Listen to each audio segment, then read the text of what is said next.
We are going to learn a new opening today, the Petrov's defense. It starts with e4, e5, knight f3, and instead of the more popular knight c6, black plays knight f6, copying white's move. So this opening is called Petrov's defense. It's a very solid system. It's very symmetrical, as in both sides have similar positions, and things are not so much tactical at the beginning. So it leads to half closed positions, you could say. So let's see what happens from here. The first thing to understand in this opening is white's best move is taking the pawn. And after white takes the pawn, black should not take. That should not happen. If black takes, black gets into a bad position. What will happen is white has queen e2, looking at the king. This can become very bad if the black knight moves. Can you find the winning move for white? Queen's looking at the king, which means there's a discovered attack possible. Wherever the knight moves, it's a check. Knight g6 will win a rook. Knight c6 will win a queen. So this lost for black. So the lesson here is after knight takes, black should not take. Black instead should play d6. Kick the knight back, and then black can take. Because now the differences of queen e2, black has queen e7, removing the pin and defending the knight.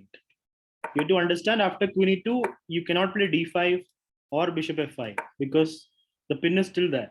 White has a winning move. d3 wins the knight, attacking the pinned piece.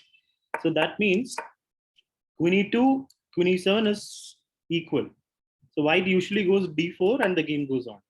Black can go d5, bishop out, castles, pawn c3, bishop out, and knight d2. That's usually the setup, queen c2 as well, and h3. So that's usually the setup that white follows in Petrov's defense.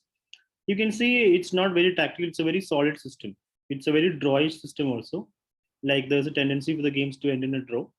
Now there is one more thing that we need to understand from a viewpoint of white. If you're going to play this opening after, so black is the one who chooses the Petrov. Now after knight f6, knight e5, black has a very surprise weapon, that is Stafford Gambit. We have taken a pawn for free, right? He's allowing us to be a pawn up. So knight takes, pawn takes. We are a pawn up. We can defend it with d3. So black is allowing us to be a pawn up, but we have to be careful. White has to be very careful because black will play bishop c5. If you play the most natural moves, like for example, if you play, let me show you how this can go wrong. For example, let's say you play something like knight c3. He plays bishop c5 and you play bishop c4. Now you can see the problem, knight g4, attacking f2 twice. If white thinks he can castle and get out of the problem, you are very wrong. This is game over. Because now there are three pieces attacking f2 and there's a direct checkmate threat. It's not possible to defend everything, it's lost. There's simply no defense. If you play d4, if you play d4, checkmate. So you have to play h3, but now knight f2. Knight f2 and white king is getting fried. So this will be very bad for white. It'll lead to checkmate in a few moves.